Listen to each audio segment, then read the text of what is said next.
ধামে সেই লক্ষ্য নারায়ণ তারা সেই আগমন করতে চলেছে।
ধামে লক্ষ্মী নারায়ণ আগমন করেছেন।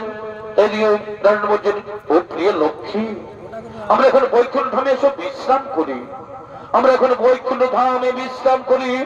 আমাদের দ্বারে রয়েছে প্রিয় ভক্ত জয় বিজয়, এসো আমরা এখন বৈকুণ্ঠ ধামে একটু বিশ্রাম করি। তাই তো সে বৈকুণ্ঠ ধামে তারা বিশ্রামরত। এদিকে তার প্রিয় ভক্ত জয় বিজয়, এদিকে তার প্রিয় ভক্ত জয় বিজয় সে বৈকুণ্ঠ ধামে তার রক্ষা করার জন্য আগমন করছে।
ধামে তার রক্ষা করার জন্য আগমন করেছে।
দ্বার রক্ষা করছেন।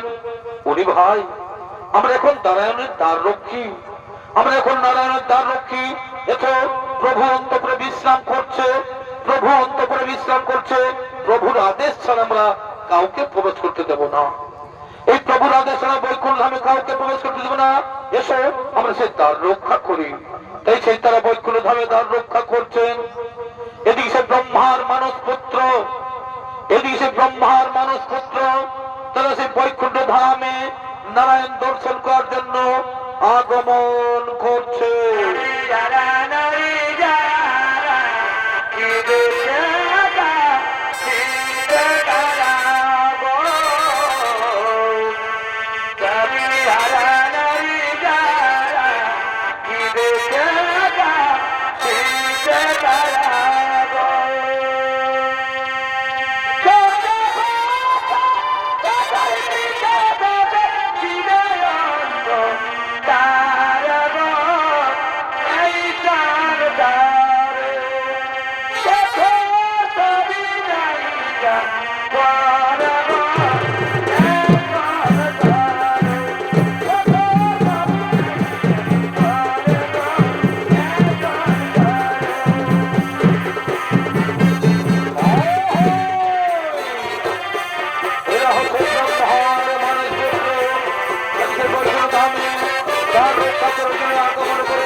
ব্রহ্মার মানস পুত্র, তারা সেই দ্বার রক্ষা, তারা সেই বৈকুণ্ঠ ধামে নারায়ণ দর্শন করে আগমন করেছেন।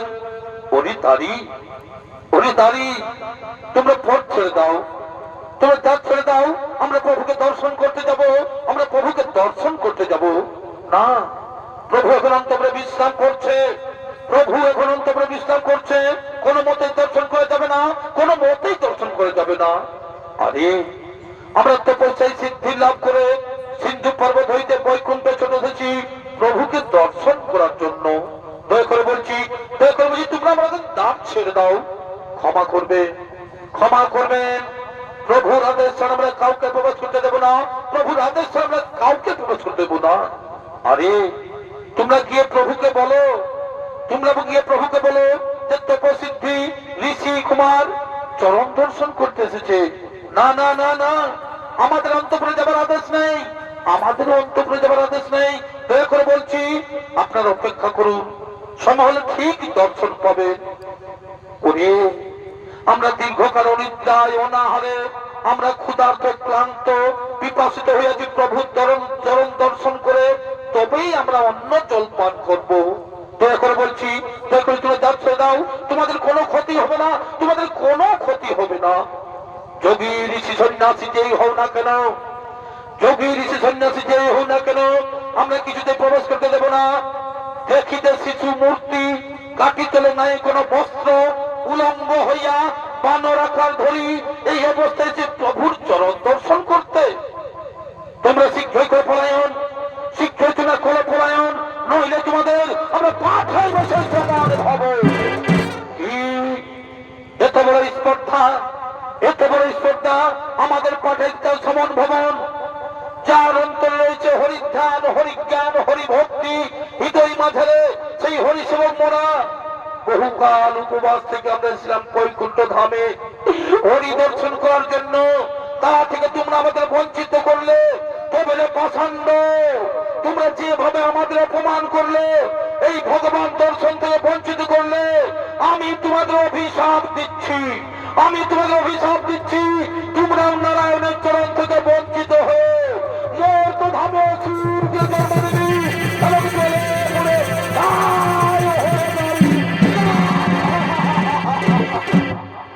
ক্ষমা করুন মহর্ষি, ক্ষমা করুন মহর্ষি, আপনার পায়ে অনুরোধ করছি, দয়া করে আপনি আমাদের ক্ষমা করে দিন। না, কোন ক্ষমা নেই, কোন দয়া মায়া নেই। এই মহর্ষি শ্লোকের অভিশাপ কোনদিন ব্যর্থ হবে না, এই মহর্ষি শ্লোকের অভিশাপ কোনদিন ব্যর্থ হবে না।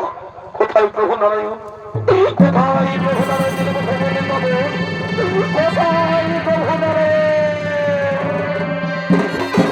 কে ডাকে আমায়, এই আত্মকণ্ডে কে ডাকে আমায়? আমার প্রণাম গ্রহণ করুন, আমার প্রণাম গ্রহণ করুন প্রভু, আমার প্রণাম গ্রহণ করুন। তথাস্তু, তথাস্তু, তথাস্তু। তাই দ্বিতীয় ভক্ত বলছেন, প্রভু আমরা আপনার আত্মঘাতী দাস, মহর্ষি আপনাকে দর্শন করতে এসেছেন, আপনার আদেশ ছাড়া তাদের অন্তঃপুরে যেতে বাধা দিয়েছি। তাই ঋষি কুমার আমাদের অভিশাপ দিয়েছে, আপনার চরণ হতে বঞ্চিত হয়ে আমাদের মর্তধামে অসুরকে জন্ম নিতে হবে। কৃপা করে আপনি আমাদের ক্ষমা করে দিন। আমার প্রিয় ভক্ত জয় বিজয়কে আপনি অভিশাপ দিয়েছেন মহর্ষি, আমার প্রিয় জয় বিজয়কে আপনি অভিশাপ দিয়েছেন। হে প্রভু, তপস্বী আমি দীর্ঘ তপস্যায় ক্ষুধা তৃষ্ণা উপবাসী হয়ে ক্রোধে আমি জ্ঞান হারিয়েছিলাম। প্রভু দয়া করে আপনি আমার ক্ষমা করে দেন, প্রভু দয়া করে আপনি আমাদের ক্ষমা করে দিন। জয় বিজয় বলছেন, আপনার চরণ ছাড়া আমরা জীব জগতে জন্ম নিতে পারি না প্রভু, আপনি আমাদের মুক্তি দিন প্রভু, আপনি আমাদের মুক্তি দিন। কিন্তু ঋষির অভিশাপ তো কোনদিন ব্যর্থ হবে না, কিন্তু ঋষির অভিশাপ তো কোনদিন ব্যর্থ হবে না। কিন্তু আমরা তো ঋষির কাছে কোনো অপরাধ করিনি, কিন্তু আমরা তো ঋষির কাছে কোনো অপরাধ করিনি, তবে কেন বিনা দোষে আমাদের এই শাস্তি ভোগ করতে হবে? শোনো, বিনা দোষে ঋষি তোমাদের অভিশাপ দিয়ে যে অন্যায় করেছে তার শাস্তি তাকেও ভোগ করতে হবে। এই জগৎ বড় সত্য স্থান মহর্ষি, যে যেমন কর্ম করবে তেমনই ফল ভোগ করবে। এই জয় বিজয় তোমরা আমার পরম ভক্ত, তোমরা যদি আমাকে মিত্র ভাবে পেতে চাও, তোমরা যদি আমাকে মিত্র ভাবে পেতে চাও, তাহলে তোমাদের 7 বার মানব জন্ম নিতে হবে। আর যদি শত্রু ভাবে পেতে চাও, তাহলে 3 বার জন্মেই তোমরা মুক্তি পাবে। প্রভু আপনাকে এক পলক না দেখলে আমরা থাকতে পারি না, আর যদি 7 জন্ম আপনাকে না দেখতে পাই তাহলে আমি কেমন করে থাকবো প্রভু? আমরা যে থাকতে পারবো না, আমরা শত্রু রূপেই পেতে চাই। বলুন প্রভু আমাদের কোথায় জন্মগ্রহণ করতে হবে? শোনো, সত্য যুগে কশ্যপ রয়েছে দ্বিতীয় গর্ভে হিরণ্যকশিপু রূপে, আর ত্রেতা যুগে মহামণি বিশ্বব্রহ্মার রয়েছে রাক্ষসিনী কোষার গর্ভে রাবণ কুম্ভকর্ণ রূপে, আর তাপর যুগে দেবী রাজ্যে দম্ভসের রয়েছে সত্য সমার গর্ভে দণ্ডবক্র শিশুপাল হয়ে জন্ম নিয়ে তোমরা। আর মহর্ষি শোনক, আর মহর্ষি শোনক, ভক্ত জয় বিজয়কে অভিশাপ মুক্ত করতে তোমাকেও 3 বার মানব জন্ম গ্রহণ করতে হবে। বলে প্রভু আমার কি অপরাধ? শোনো, তোমাদের মধ্যে তুমি বিনা অপরাধে ভক্ত জয় বিজয়কে অভিশাপ দিয়েছ, তাই তুমি সত্য যুগে হিরণ্যকশিপু রূপে পুত্র হিরণ্যকশিপুর পুত্র প্রহ্লাদ নামে, এবং ত্রেতা যুগে রাবণের পুত্র তরুণসীন নামে, এবং তাপর যুগে বৃন্দাবনে ভক্ত সুদামা নামে বৈষ্ণব রূপে জন্ম নিবে। ঠিক সাথে প্রভু আমাদের চরণ ছাড়া করো না প্রভু, আমাদের চরণ ছাড়া করো না। শোনো রে ভক্ত, ভক্তের অধীন আমি কি তোমাদের ছাড়া থাকতে পারি? তোমরা হবে আমার কর্মকাণ্ডে নায়ক, আর তোমাদের শক্তি তোমাদের সবে নবযুগের সূচনা। এই সৃষ্টিতেই হবে নবযুগের সূচনা।